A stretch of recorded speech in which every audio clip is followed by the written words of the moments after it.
बात 1901 की है। रघुनाथ नाम का एक अधिकारी जो अंग्रेज़ों के लिए काम करता था, उसे उत्तराखंड के चौसला शहर में भेजा गया था। वैसे तो उसे कुछ वित्तीय अनियमितताओं की जांच के लिए भेजा गया था, पर उसे ये कहा गया था कि ये बात वो किसी से ना कहे और वहाँ के लोगों से वो ये कहे कि वहाँ पर वो एक मामूली निरीक्षण के लिए आया है। उस समय अंग्रेज़ों के शासनकाल में भारतीयों को अधिकारी का दर्जा काफ़ी कम मिला करता था। अधिकारी का दर्जा पाने के लिए भारतीयों को नाको चने चबाने पड़ते थे। वैसे तो रघुनाथ उत्तर प्रदेश का निवासी था। वो बचपन से ही पढ़ने में बहुत होशियार था। अंग्रेजी में भी उसकी काफ़ी अच्छी पकड़ थी, इसलिए अंग्रेज़ों को खुश करने में वो हमेशा कामयाब रहता था। वैसे तो अंग्रेज़ भारतीयों पर भरोसा नहीं करते थे, पर रघुनाथ उनका एक भरोसेमंद अधिकारी था और रघुनाथ पर इतना भरोसा होने का कारण था उसका ईमानदार होना। एक लंबे सफ़र को तय करते हुए रघुनाथ आखिरकार उत्तराखंड पहुंचा। उत्तराखंड हमेशा से ही अपनी खूबसूरती के लिए जाना जाता है। मौसम कोई भी हो, वहाँ की हरियाली, वहाँ का सौंदर्य आपका मन मोह लेगा। साथ ही वहाँ के लोग भी काफ़ी अच्छे थे। खैर, रघुनाथ तो एक अधिकारी था, तो उसके साथ सबका अच्छा व्यवहार एक मामूली सी बात थी। समय जून और जुलाई का था। बारिश का मौसम आ चुका था। रघुनाथ जब रेलवे स्टेशन से चौसला जाने के लिए एक बैलगाड़ी लेकर निकला, तो रास्ते में कुछ हल्की फुल्की बारिश की फुहारें शुरू हो गई। ये बारिश उतनी तेज़ नहीं थी जो उनका रास्ता रोक सके, लेकिन थोड़े आगे जाने पर बारिश ने थोड़ा रौद्र रूप धारण कर लिया। अब तो उन्हें कहीं रुकना ही पड़ेगा।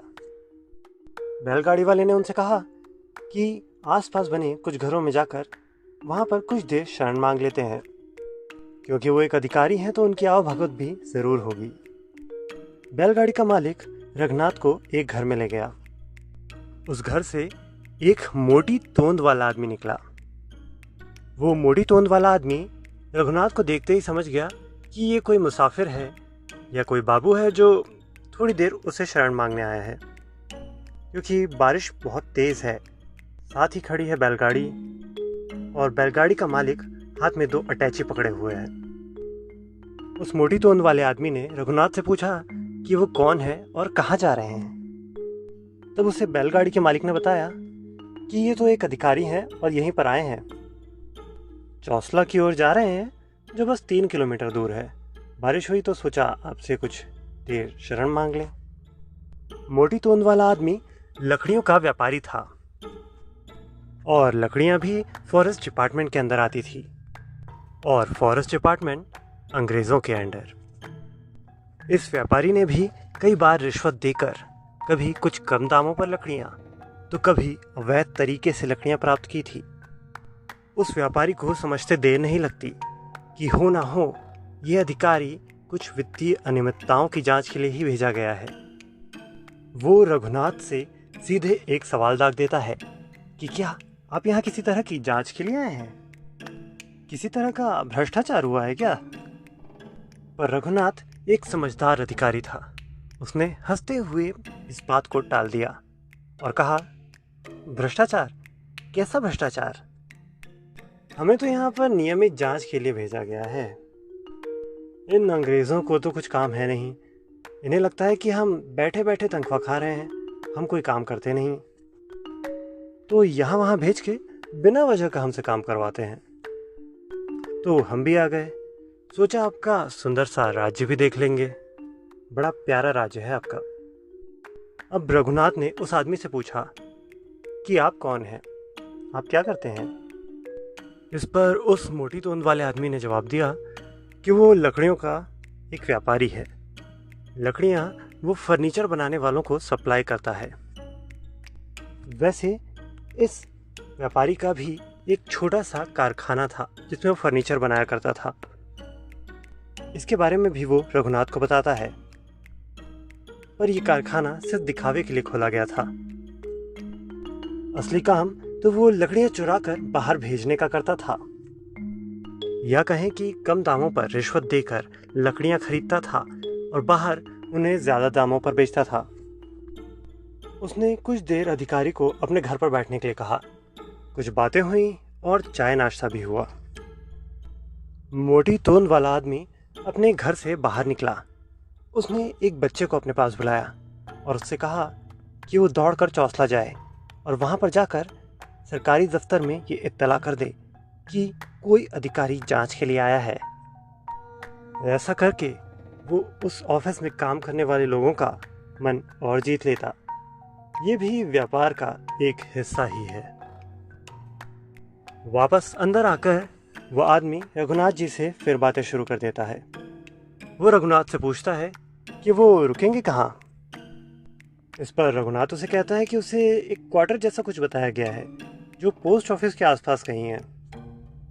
इस पर मोटी तोंद वाला आदमी कहता है, अच्छा अच्छा अच्छा, वो कोई क्वार्टर नहीं है। हाँ, कुछ सरकारी दफ्तर जैसा कुछ है। पहले काम में आया करता था, अब तो बंद पड़ा है। हाँ, लेकिन कोई आता है तो वहीं रोकते हैं। लेकिन जंगल में है। मतलब जंगल में इतने अंदर भी नहीं है, लेकिन दूसरे घरों से दूर है। जो कॉलोनियाँ बसी हुई है ना, उससे करीब 2-2.5 किलोमीटर दूर होगा। और क्या है ना, यहाँ पे थोड़े से जंगली जानवर भी हैं, तो आप थोड़ा सा ख्याल रखिएगा। दिन में तो नहीं, मतलब रात में ज़्यादा मत निकलना। ऊपर से बारिश का मौसम है, सांप वाप का खतरा भी है। अब बाहर बारिश रुक चुकी थी। रघुनाथ अपनी जगह से उठा और उस आदमी से विदा लेते हुए कहा, अरे मैं आपका नाम तो पूछना भूल ही गया। इस पर मोटी तोंद वाले आदमी ने उसे अपना नाम धूरा सेठ बताया। सब उसे इसी नाम से जानते थे। खैर, रघुनाथ जी अब अपने लक्ष्य की ओर निकल पड़े। थोड़ी ही देर में वो चौसला पहुंच चुके थे।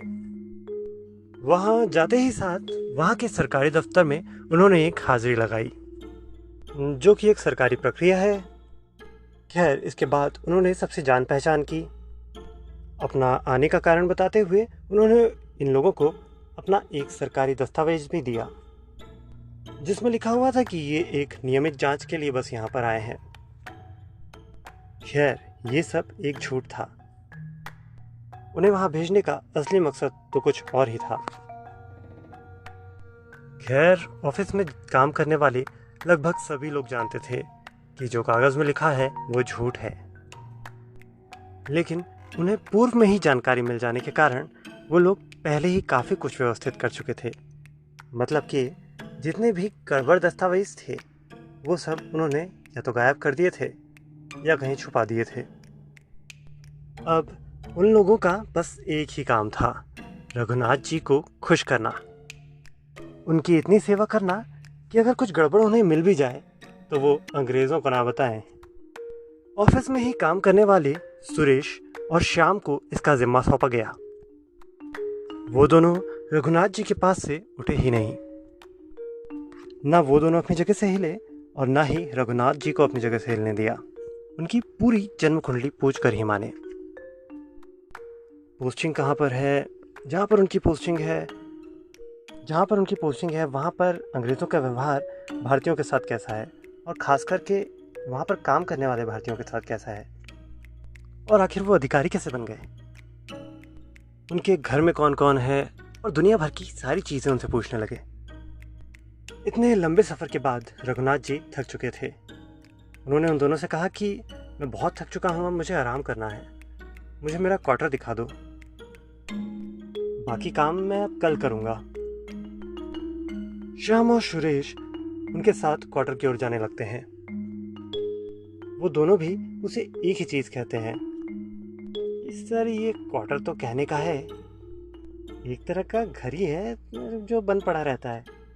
कभी कोई आता है, जो कि सालों में ही कोई यहाँ पर आता है, तो उनके लिए खुल जाया करता है। पहले सरकारी दफ्तर हुआ करता था, अब जब ये बिल्डिंग पुरानी हो गई तो नई नई बिल्डिंगें बना दी। आपको तो मालूम है अधिकारी। खैर छोड़िए। नई बिल्डिंग बनाने के लिए अलग से पैसे जो हाँ। तीनों हंस पड़े। श्याम और सुरेश ने उनसे कहा कि उन्हें थोड़ा वक्त दें, वो किसी चपरासी को बुलाकर यहाँ पर साफ सफाई करवा देते हैं। तब तक आप थोड़ा शहर घूम लीजिए। रघुनाथ उनकी बात मानकर भ्रमण के लिए निकल पड़ता है।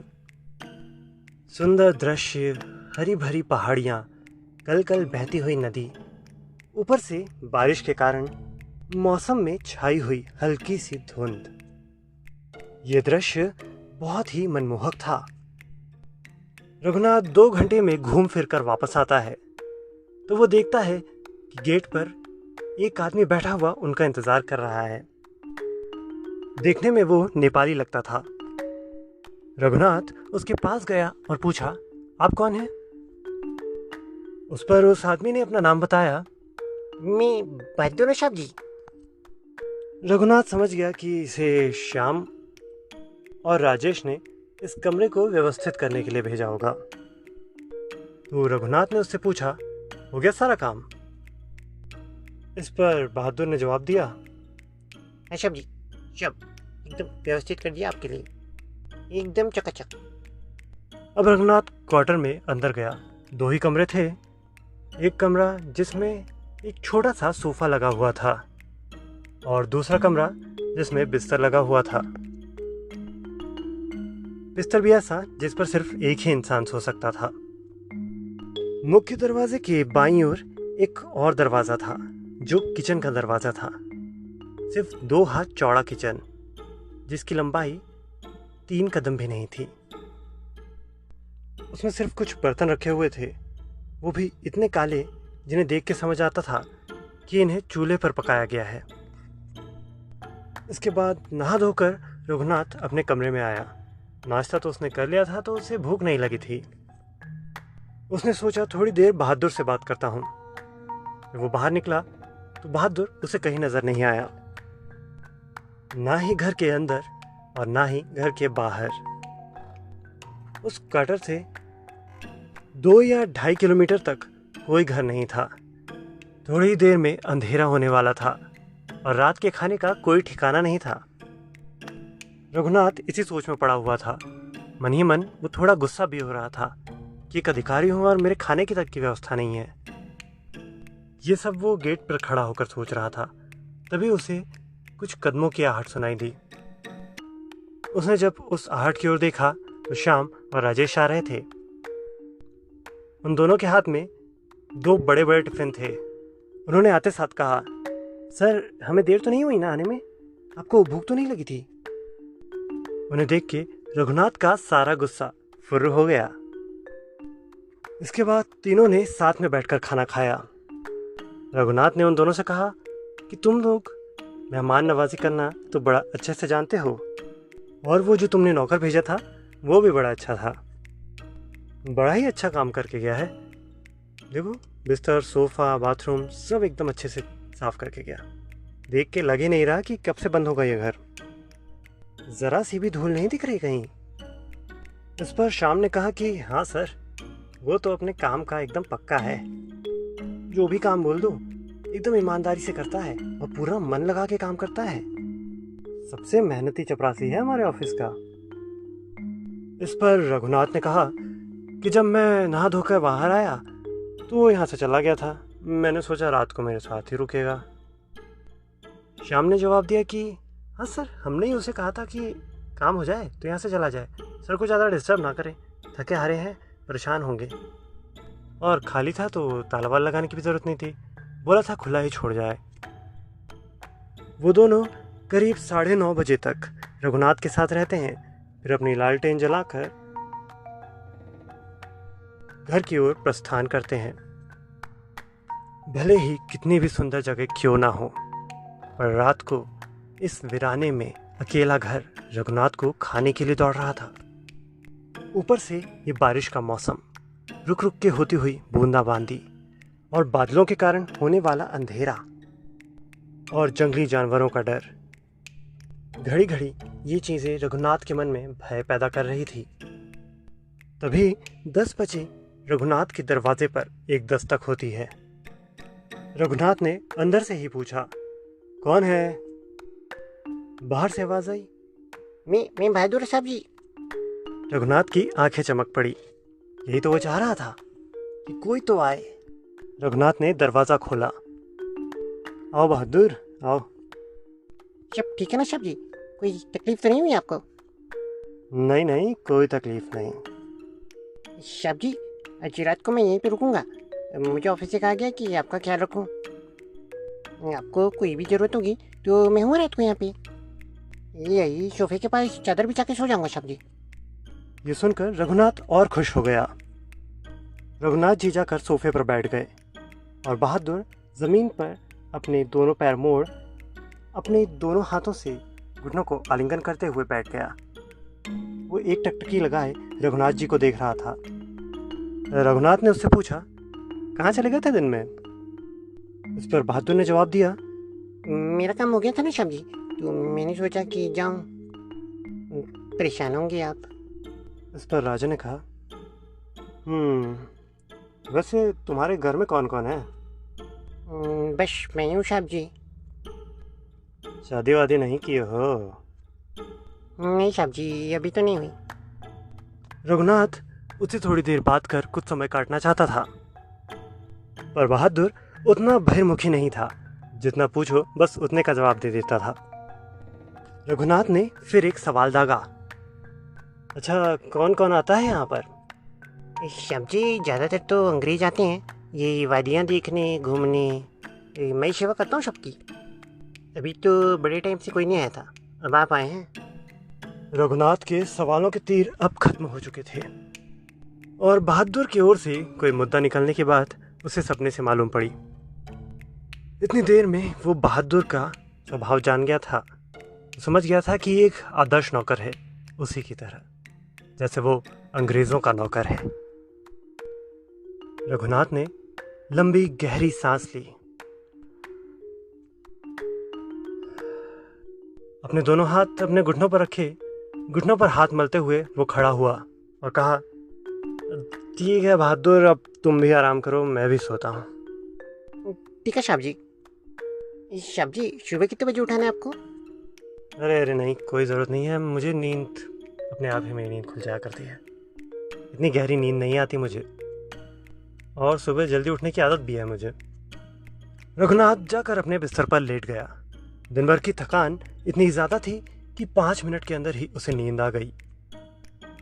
गहरी नींद में एक खलल सा पड़ा। जोरों की बारिश शुरू हो गई।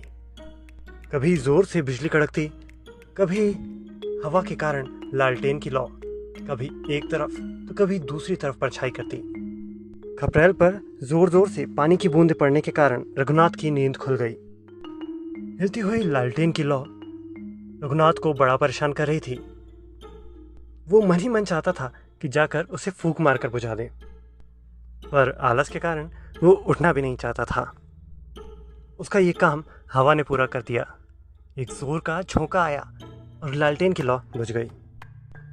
अंधेरा तो हो गया था, लेकिन प्राकृतिक रोशनी इतनी थी कि वो कमरे की हर एक चीज को एकदम साफ देख सकता था। अचानक बारिश रुक गई और फिर एक गहरा सन्नाटा पसर गया। रघुनाथ आंख बंद करके अब फिर से सोने का प्रयत्न करने लगा, लेकिन अब वो पहले वाली नींद कहाँ। पर बदन को तो आराम देना था, इसलिए वो आंख बंद करके वहीं पर पड़ा रहा। इतनी जोरदार बारिश के बाद अब घनघोर सन्नाटे में एक छोटी सी आवाज भी उसके आराम में खलल डाल रही थी। उसके सर के बगल में रखी हुई उसकी चाबी भरने वाली घड़ी, जो चेन से बंधी हुई थी, जिसे जेब में रखा जाता था, वो आज कुछ ज्यादा ही जोरों से टक टक टक की आवाज कर रही थी। उसने मन बनाया कि इसे कहीं दूर रखाता हूं। जैसे ही रघुनाथ ने अपनी आंख खोली, उसे अपने आंखों के सामने धोती में 2 पैर नजर आए। रघुनाथ ने जैसे ही उसका चेहरा देखने के लिए ऊपर नजर घुमाई, एक झटके में वो आदमी वहां से गायब हो गया। सेकंड के 10वें हिस्से के अंदर ये सब हो गया होगा। घड़ी की टक टक एक बार भी पूरी तरह से नहीं हो पाई थी। रघुनाथ मन ही मन सोचने लगा कि आखिर ये कैसा वहम था। एक पल को तो उसने किसी को देखा था।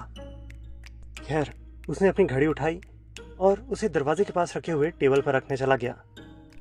अब वो दरवाजे तक गया ही था तो उसने दरवाजे से मुंह बाहर निकालकर बहादुर की ओर देखा। बहादुर सोफे के पास चादर बिछाए हुए सो रहा था। रघुनाथ की सांस में सांस आई। अब वो वापस अपने बिस्तर पर सोने आ गया। रघुनाथ उसी ओर करवट करके सोया जिस ओर उसे वो आदमी के 2 पैर नजर आए थे, ताकि अब कुछ उसे नजर आए तो वो उसे ध्यान से देख सके। पर अब उसका दिमाग इतना एक्टिव हो चुका था कि उसे नींद नहीं आ रही थी। तभी जोरों की बिजली कड़की। रघुनाथ के पीठ की ओर एक खिड़की थी। बिजली की चमक के साथ एक जोरदार रोशनी कमरे के अंदर आई और उसी रोशनी के साथ एक परछाई रघुनाथ के मुंह के सामने उस दीवार पर पड़ी, जैसे कोई उसके पीठ के पीछे खड़ा हो। रघुनाथ सकपका गया। वो फौरन उठकर बैठा। उसने उस ओर देखा पर अब वहाँ कोई नहीं था। रघुनाथ समझ गया था कि ये कोई वहम नहीं है। पहली बार तो वो थोड़ी नींद में था, पर इस बार नहीं। बारिश और उत्तराखंड की ठंड, इसके बावजूद भी रघुनाथ पसीने से तरबतर हो रहा था। थोड़ी देर तो वो बिस्तर पर ही बैठे रहा। बिस्तर पर बैठे बैठे उसे एक एहसास हुआ जैसे कोई उसके पीछे बैठा हुआ हो। उसने तेजी से अपनी मुंडी पीछे की ओर घुमाई। उसने देखा कि उसके ठीक पीछे कोई आदमी उसी धोती में अपने घुटने मोड़े हुए और अपने दोनों पैरों को आलिंगन करते हुए बिस्तर पर बैठा हुआ है। उसकी धोती, उसकी सफ़ेद बनियान और उसके हाथों के अलावा उसका चेहरा नजर नहीं आ रहा था। रघुनाथ बिस्तर से कूद पड़ा। उसने दरवाजे की ओर दौड़ लगा दी। दरवाजे पर पहुंचकर उसने एक बार पलट कर देखा। अब बिस्तर एकदम खाली था। अब वो बुरी तरह से डर चुका था। अब उसने ठान लिया था कि वो बहादुर को उठाएगा। पहली बार उसने बहादुर को इसलिए नहीं उठाया था कि बहादुर कहीं उसे डरपोक ना समझे, पर इस बार नहीं। दरवाजे तक पहुंचते ही उसने जोर जोर से बहादुर बहादुर चिल्लाना शुरू कर दिया। और जैसे ही वो सामने वाले कमरे में पहुंचा, वहां पर ना तो बहादुर था और ना ही उसकी बिछाई हुई चादर। उसने दरवाजे की ओर देखा। दरवाजा भी अंदर से ही बंद था। इसका मतलब बहादुर तो बाहर नहीं निकला। तभी उसे किचन से कुछ खटपट की आवाज आई, जैसे कोई बर्तनों में खाना बना रहा हो। रघुनाथ दौड़कर किचन की ओर गया और फिर एक बार चिल्लाया, बहादुर। जैसे ही वो किचन में पहुंचा, पूरा किचन खाली था और सारे बर्तन भी पहले की तरह ही रखे हुए थे। रघुनाथ का दिमाग एकदम सुन्न पड़ गया था। वो तय नहीं कर पा रहा था कि उसे दरवाजा खोलकर बाहर भागना चाहिए या फिर अपने कमरे में जाकर वापस बैठ जाना चाहिए। उसका मन उससे ये कह रहा था कि बाहर उसे और भी ज्यादा खतरा है। बस एक रात ही तो काटनी है और कुछ हुआ भी तो नहीं है। रघुनाथ तुरंत एक माचिस ढूंढ उस लालटेन को जला लेता है जो हवा से बुझ गई थी। सबसे पहले वो जाकर बिस्तर के नीचे एक नजर घुमाता है। उसे अंदर ही अंदर लगता है कि हो ना हो ये काम बहादुर का है और हो सकता है कि वो बिस्तर के नीचे छुपा हो, पर बिस्तर के नीचे भी कोई नहीं था। रघुनाथ जाकर अपने बिस्तर पर तकिए रखने वाले स्थान पर दीवार के सहारे टिक बैठ जाता है। वो ऐसे इसलिए बैठा है ताकि कमरे का कोई भी कोना उसकी नज़र से दूर ना रहे। करीब आधा घंटे तक वो पूरे कमरे को ऐसे ही निहारते रहता है। इसी जल्दोजहद में 3 बज चुके थे। रघुनाथ जानता था कि बस 2 घंटे और फिर सूरज निकल आएगा। वो भी उसी तरह पैर मोड़कर बैठ जाता है जैसे बहादुर उसके सामने बैठा था। वो खुद नहीं जानता कि वो ऐसे क्यों बैठा है। तभी एक हवा का झोंका आता है जिससे लालटेन की लौ, जो रघुनाथ के अंदर के साहस का एक सहारा थी, वो पूरी तरह से डगमगा जाती है। रघुनाथ अपनी नज़र उस लालटेन की ओर टिका देता है। वो मन ही मन प्रार्थना करता है कि लालटेन बुझे ना। वो लौ अचानक से स्थिर हो जाती है। उसे देख रघुनाथ की जान में जान आती है। पर तभी एक एहसास रघुनाथ के रोंगटे खड़े कर देता है। उसे ऐसा लगता है कि खिड़की से कोई उसे घूर रहा है। जैसे ही वो खिड़की की तरफ नज़र घुमाता है, एक ज़ोरदार बिजली कड़कती है और उस बिजली कड़कने के साथ पैदा हुई रोशनी में उसे एक पल के लिए नज़र आता है वही आदमी जो खिड़की के बाहर खड़ा हो उसे घूर रहा है। बिजली की रोशनी के साथ ही वो भी गायब हो जाता है। रघुनाथ फिर उसका चेहरा नहीं देख पाया। दोबारा बिजली कड़कती है, पर इस बार वहां कोई परछाई नहीं थी। तभी बिना किसी हवा के एक झटके के साथ कमरे में रखी हुई लालटेन बुझ जाती है, जैसे किसी ने उस पर फूंक मार दी हो। और रघुनाथ को पूरे कमरे में कदमों की आहट सुनाई देने लगती है। कभी वो टेबल की ओर से आती, कभी उसके बिस्तर के बाएं ओर से, तो कभी दाएं ओर से, तो कभी एकदम उसके बगल से। अब यहाँ रुकना नामुमकिन था। रघुनाथ दौड़कर दरवाज़ा खोल देता है और घर के बाहर भागता है। वो जोर जोर से बचाओ बचाओ चिल्लाते हुए भागने लगता है। वो पूरी जान लगाकर भागता है। थोड़ी देर में उसे एहसास होता है कि घर तो कोई आया ही नहीं। हड़बड़ाहट में वो जंगल में अंदर भाग आया है, पर उसे तो कॉलोनी की ओर जाना था। पर डर के माहौल में और अंधेरे के कारण उसने एक गलत रास्ता चुन लिया। इस जंगल से बाहर निकलने का उसे कोई रास्ता नजर नहीं आ रहा था। चारों तरफ एक ही जैसे पेड़ थे। सारे रास्ते एक जैसे दिख रहे थे, कोई पगडंडी भी नहीं थी। हार मानकर वो एक मोटे से पेड़ के तने के नीचे टिक कर बैठ जाता है। अब लगभग 3:30 बज चुका था। रघुनाथ के लिए एक एक पल बड़ा भारी था। वो ये चाह रहा था कि किसी तरह से बस ये 1.5 घंटे निकल जाए। वो चाह रहा था कि जल्द से जल्द सूरज निकल आए। उसका मन उससे कह रहा था कि जैसे ही सूरज निकलेगा, ये डर और वो जो कोई भी है, ये दोनों ही चले जाएंगे। 5 मिनट तक वो वहीं पर तने से अपना सर टिकाए बैठा रहा। उसकी सांसें अब नॉर्मल होने लगी थी। दिल की धड़कनें भी अब कुछ कुछ काबू में आने लगी थी। रघुनाथ तने से सर टिकाए टिकाए ऊपर की ओर एक नज़र घुमाता है। वो उस पेड़ को देखना चाहता है जिसने उसे सहारा दिया है। जब वो ऊपर देखता है तो फिर एक बार बिजली कड़कती है, और इस बिजली कड़कने के साथ ही उसे नजर आती है पेड़ पर बैठी हुई एक परछाई। कुछ ही पलों में उसे एक आवाज़ भी आती है। श्याम जी, ओ श्याम जी। यह आवाज़ पेड़ के ऊपर से ही आ रही थी। अगली बिजली कड़कने के साथ वो परछाई वहां से गायब हो चुकी थी। रघुनाथ अपनी जगह पर खड़ा हो गया। अपने सामने, अपने से कुछ 10 कदम दूर उसे फिर वही परछाई नजर आई। उस परछाई का मुंह नीचे की ओर था, जैसे उसकी गर्दन टूटी हुई हो। रघुनाथ ने सीधे विपरीत ओर में दौड़ लगाना शुरू कर दिया। अपनी जान बचाने का उसे बस वही एकमात्र रास्ता नजर आ रहा था। किस्मत से इस बार वो दौड़ता हुआ एक कॉलोनी में पहुंच गया। वहां पहले ही घर में उसने जोर जोर से दरवाजा खटखटाया। वो एक झोपड़ी सी थी, उसमें से एक आदमी बाहर आया। उसने रघुनाथ से पूछा कि वो कौन है, इतनी रात को उसका घर क्यों आया है। रघुनाथ ने उसे बताया कि वो एक अधिकारी है और यहाँ पर एक क्वार्टर में रुका है, और वहाँ काम करने वाला वो चपरासी इंसान नहीं है। इस पर सामने वाले आदमी ने कहा कि क्या बात कर रहे हैं आप, वहाँ तो मैं ही काम करता हूँ। आज ही तो सफाई की मैंने वहाँ की। श्याम जी ने भेजा था, मुझे बताया था कि आप आ रहे हैं। तो इस पर रघुनाथ ने उससे पूछा, क्या तुम्हारा नाम बहादुर है? उसने कहा, नहीं, मेरा नाम तो सुखी है। आप किस बहादुर की बात कर रहे हैं? रघुनाथ को आश्चर्य से देखते हुए उस आदमी ने पूछा, पर रघुनाथ इस बात का कोई जवाब नहीं दे पाया। उसके हाव भाव देख आदमी ने उससे कहा कि आप अंदर आइए। सुखी ने उसे पानी पिलाया। सन्नाटे को तोड़ते हुए रघुनाथ ने कहा, उस आदमी ने मुझे अपना नाम बहादुर ही बताया था। शाम को जब मैं वहाँ पहुँचा तो बाहर ही बैठा था मेरा इंतजार करते हुए। फिर वो कहीं चला गया। उसके बाद श्याम और उसका दोस्त आया। तब तक वो वहाँ पर नहीं था। जब ये दोनों चले गए, उसके आधे घंटे बाद वो फिर आया। फिर रघुनाथ ने अपने साथ होने वाली अजीबोगरीब घटनाएं उसे विस्तार से सुनाई। इस पर सुखी ने कहा कि अरे हाँ, मुझे याद आया, कई साल पहले यहाँ पर एक बहादुर नाम का चपरासी हुआ तो करता था। जब अंग्रेज आते थे तो वही उनकी खातिरदारी करता था। अपने काम के प्रति तो बड़ा ईमानदार था, पर एक तरफ से वो अंग्रेज़ों से नफरत भी करता था, क्योंकि वो जानता था कि इन्होंने हमें गुलाम बनाया हुआ है और हमें लूट रहे हैं, और ऊपर से हमारे साथ ही ऐसा व्यवहार करते हैं। फिर एक दिन यहाँ पर क्रांति भड़क पड़ी। लोगों ने विद्रोह कर दिया। जब विद्रोह दबाने के लिए यहाँ पर अधिकारी आते तो वो उसी क्वार्टर में ठहरते। बहादुर हमेशा उन लोगों की बात सुना करता था और उन लोगों की सारी रणनीति सुनकर जाकर क्रांतिकारियों को बता दिया करता।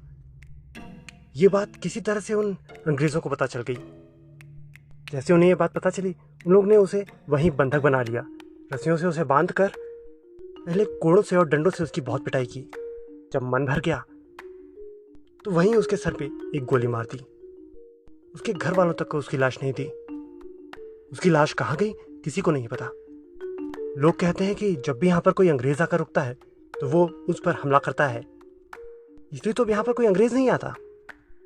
जब से मैं नौकरी कर रहा हूँ तब से तो कोई अंग्रेज नहीं आया। आप आए, और आप भी तो अंग्रेज़ों के वफादार हैं ना, इसलिए शायद उसने आपके साथ भी ऐसा ही किया। और शायद आपकी जान इसलिए बख्श दी क्योंकि आप हिंदुस्तानी हैं। उस रात सुखी ने रघुनाथ को अपने घर में शरण दी।